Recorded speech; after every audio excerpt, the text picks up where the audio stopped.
Hi, I'm Danny Ramos, and welcome back to Hispanic Speak Out TV. You just saw the first segment, and our second segment is on books, who's writing them, and who are the authors. And we're going to be doing special shows on that. And we'll also be having an events here in Arte Mundial Gallery at Motor Trend Certified Cars. Let me tell you this: the gallery, which is a nonprofit organization, is inside Motor Trend Certified Cars. So what's basically happened is that Motor Trend has donated the space for the first independent art gallery for the Hispanic community. Just by Sand Lake, a little bit south of Sand Lake, at the Motor Trend building. And today I'm here with Michael Dorta. Yes, sir. Michael has written this book, okay? And he is a self-publisher, which we are going to have meetings here in the gallery of how you can publish your own book. And he's an expert at that, besides being a good writer. Okay, Michael, so this book is called The Legend of the Cacique Princess. Cacique Princess, and then on the cover, of course, it says Michael Dorta. He's the Yeah. author. So how did you get into the idea of doing this book? Well, first I want to thank you, Danny, for allowing me to come on and talk about the book, because it's kind of a passion of mine that I've been working on since it came out last September. The idea was I have 3 kids of my own, and I wanted to get them involved and learn about their culture. I'm Puerto Rican or New Yorican. I was born in New York. I was born in Brooklyn, but I was raised in Puerto Rico. But I had a strong foundation of Puerto Rican culture. I was, growing up in Sunset Park, being around Puerto Ricans over there, my grandparents, my parents, learning about our culture. History is kind of what grounded me and kind of made me into the person I am today. Everything I am, I built upon that. So my goal was getting my kids. I take my kids to Puerto Rico all the time. I purchase land over there. But my kids don't have that same passion for the history that I have. It's what kind of made me the person I am. So just thinking about what you see on TV, and I'm thinking, you put on Netflix and you see stuff for the Cubans, you see stuff for the Dominicans, you put on Disney, the same thing. You got Encanto for the Colombians now. And I didn't see nothing for the Puerto Ricans. For all these Puerto Rican kids, these 3rd generation Puerto Ricans in Orlando or 2nd generations, or even the Puerto Ricans that came over from Maria that are now having kids. And I said to myself, we don't have anything for us that we could root for that's not, maybe drug dealers or prostitutes on TV or things like that. So I wanted to portray ourselves in a positive light. So I came up with the idea of writing a historical fiction to hopefully hook the kids and get them learning about their culture. What is the book about? So the book about is a protagonist of a girl named Caraya, and it takes place. It's built off the legend of Diego Salcedo. So when Diego Salcedo, when the Spaniards in Puerto Rico were killed by the Indians and proved they weren't gods, it takes off right where that story, that legend falls off. So it starts off with the destruction of the protagonist's village, Caraya, and she's running through the village and she's trying to escape the massacre of her village, because we can only assume what happened after that drowning of those Spaniards. And what happens is that the story parallels what's happening in Puerto Rico now. So she comes to Puerto Rico of the future because the book deals with magical realism. So she comes to the Puerto Rico of the future, and by doing so, she finds that Puerto Rico is still under attack, but it's kind of a different form of attack. And so what I did was I paralleled what happened to the Taínos and kind of what's happening to Puerto Rico now. And that's kind of where the idea came from. And then it goes into detail about the trials and the triumphs of what Puerto Ricans have suffered and been through the last 100 years. Mm-hmm. And so. We're running parallel because the whole idea of the gallery, to start the gallery, was so that we could have a place that we could put and exhibit our culture through visual arts. Like this painting right here. This painting is absolutely gorgeous, and it's a Taino painting. Okay? It's beautiful. And it's painted by Maria Ramos with Jose Sanchez. They painted it together. It took about a year to paint, but it has all the elements that reflect the Taino lifestyle. Yep. The bohíos in the background. Bohíos, they have the crabs, the lizards, The conch shell. And then they have symbolisms, like here. This is the fertility god. Yep, I see. Have symbolisms of that particular culture. So what you're writing, we're trying to do visually. Yes, and I can see you have At the Bay over there, the goddess, and she's one of the principal characters in the book, so it works perfectly. Okay, then she should be on the cover of the book.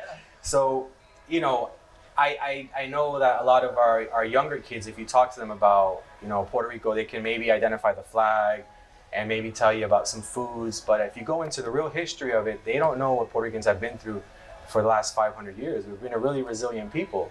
And the book, I wanted it to be for like 12 and up, so that I wanted it to be adventurous. It keeps them hooked with the action, but as they're going through it, they learn a little bit about their. I dip my toe in things like Pedro Albizu Campos and the banning of the Puerto Rican flag, and what it is to identify yourself as Puerto Rican but also American, and kind of growing up in Puerto Rico now with all these younger guys that want to try to make bring agriculture back or try to be a Puerto Rico before, because right now there's a big movement in Puerto Rico. I don't know if you noticed and you watch kind of the news. A lot of younger people are saying, okay, you know what, we gotta do this for ourselves. We can't depend for the United States to come in and kind of help us. So I think I'm trying to build that kind of. It's like a pro Puerto Rican mentality that we can do it. We can help ourselves, and be proud of ourselves. Yeah, we have a painting right behind me that's not shown on camera that says Podemos on it. Yeah. And that painting shows a Jíbaro working in the field right after Maria. And it says Podemos, we can come back and we can do it.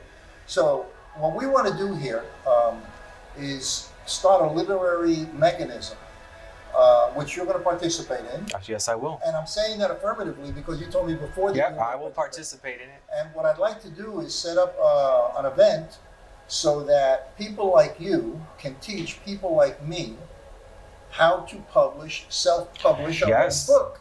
Yeah, because we talked about this earlier, there's so many stories and we all have our own experience and we all interpret our experiences differently. And I tell people all the time, there's so many stories out there, and you see what's in the mass media. It doesn't portray the stories that you had growing up, the stories I had growing up, and they're valid stories, and people would love to read these stories, I'm sure. And so I'll be more than happy to support anything that helps publish our artists or writers get their stuff out there. Poets, we want to bring anybody who has that creative thought process to the gallery. For sure. So we've already done a pretty good job bringing the visual side. Now we want to bring the written side. And we invite anyone and everyone who's participating in the writing process to contact us. If you have your own group, you can meet here. We provide the gallery as a meeting place because after COVID, a lot of the nonprofit organizations shut down. A lot of venues. And they don't have offices anymore. And some of them shut down completely and never came back, and some of them are just trying to still work from making phone calls at home. No, I agree, and what you have here is so beautiful. I've never seen anything like this before in Orlando, and I think, with Orlando having so many Puerto Ricans that are here from, not just Puerto Ricans, you have the New Yorkers that have come down, people from Chicago. I think that Orlando could be a great hub of just talent, artists, authors, poets. I just think, like we were talking about earlier, I just think, we have to push ourselves out of that comfort zone because, I didn't want to write this. I always was waiting for somebody else to do it. I was waiting for Lin-Manuel Miranda to do it, but I said, he's not doing it, so I don't. Where did you get your background? Because obviously this is how many pages? So it's about 220 pages, okay. 14 so chapters. You sat down and wrote 220 pages worth of creative text. Who taught you how to write? Who taught you how to do that? My mother says I was possessed because I wrote the book in about 6 weeks, but I didn't do it alone. The artwork, was donated or it was done for free by a really nice guy I work with and a friend of mine, Perry Lee. My good friend as well, Dr. Maria Vasquez, helped me with the editing. I had a Dr. Clement White who also edited the book for free. So it was a collective effort, but I self-taught. I read how to do the formatting. I read how to do the publishing. There was a lot of yelling and screaming at the computer when I couldn't get the formatting right because I had to learn everything on my own. But I was driven because I wanted to get it out there. And how long did it take you to do this? So I started in March of last year and I published it by September. And when I told people, I said, I'm gonna publish this by May, June, July, August, September, 6 months. 6 months. People thought I was crazy, but I said, nope. I said, if you give yourself a time frame of a year, it'll take you a year. How much did it cost you to do this? I did everything myself. And like I said, the artist donated the work for free. So the drawings were just given for free. Everybody donated their time for free. And I couldn't have done it without these people. But it cost me pretty much my own cost. So when I order the books from Amazon, I pay for the cost. Okay, so you're saying that this actually took place without any heavy check that you had to write up front? Correct. Or to any publisher? Correct. So what you're saying is you published the book and myself. You're using Amazon as a platform? Yep, right now you can find the book on Amazon, and it's through Kindle Direct Publishing, and it's on Amazon for $9.99, and honestly I couldn't have done it without Kindle Direct Publishing because you do everything, as long as you do everything yourself, if you download it, and they make sure it formats right, and then you move from there. Amazon doesn't charge you anything up front. So when you say format, you've used the word format several times. Yeah. What does that mean? So anytime you publish a book, you have to make sure it fits within the context of the spine. So you have margins. You have to make sure that the artwork fits correctly. So the margins is this white space here? Yep. So yep, where the bottom, top, and left, and on the inside. And then the type or the written words is in the middle. Yeah, correct. So you want to make sure you have the right font type. I chose a larger font because I want to make sure that those that have issues reading it, I don't want anybody to be turned off. I want people to be able to read the book without being frustrated. I want them to be as easy as it reads. So any author can figure out what they want the font size to be, what they want the margins to be. This was just my preference. So when you do a book, you have to make sure if the formatting is not right, it's not going to get published. So it'll get rejected back to you. Who makes it look like that? I made it look like that. On a computer? On a computer, yep. So you typed it up. Yep. And then you typed it up, leaving the margins in position at one page at a time. So I use Microsoft Word. There's other artists or other publishers that use or other authors, I should say, that actually use programs. You can buy this multitude of programs out there. I chose to use Microsoft Word and learn within that to actually do the formatting. Now, I'm sure most publishers are going to tell you that's not the accurate way of doing it, but I've sold a lot of copies of the book, and people have told me they love the formatting. A lot of the older people that read the book have told me that they prefer this size, they prefer these margins. I prefer this size because right away. They said that if they read a book like this, they get turned off, or if the print's too small. But I chose to use Microsoft Word, and then in Microsoft Word, I set the margins that I felt were appropriate. And then when you download this book to Kindle Direct Publishing, they will tell you if it meets the requirement, or they'll kick it back to you. How much is this book selling for on Amazon? So right now the book is $9.99 on Amazon, and you can search for it under my name, Michael Dorta, or The Legend of the Cacique Princess. Either way, it'll come out, and it's for $9.99. Okay, so this is Danny Ramos, and thank you, Michael Dorta. And you should contact us because we are going to start holding meetings here so you can self-publish your book and have people like Michael help you. So look for my Facebook page, Danny Ramos, and we'll have the information on that. Yep. Okay? And thank you so much. Yeah, and thank you for letting me. Let's see if we can start a movement to get a lot of people I'm for it. information to write books. I would love it. Okay? I would love be it. represented in the industry. And thank you for letting me get the opportunity to tell people about my book. And you can find it on We're Amazon. going to hear from you again. Yeah. You know, we're going to do that again. Yeah. So I'll see you at the meeting. All right. Appreciate it, sir. Thank you very much. All right. This is Danny Ramos. I'm Hispanic Speak Out. We'll catch you next week. And also, don't forget to tune in to Latino Role Models and our Facebook page, Danny Ramos on Facebook. Okay? We'll see you next time.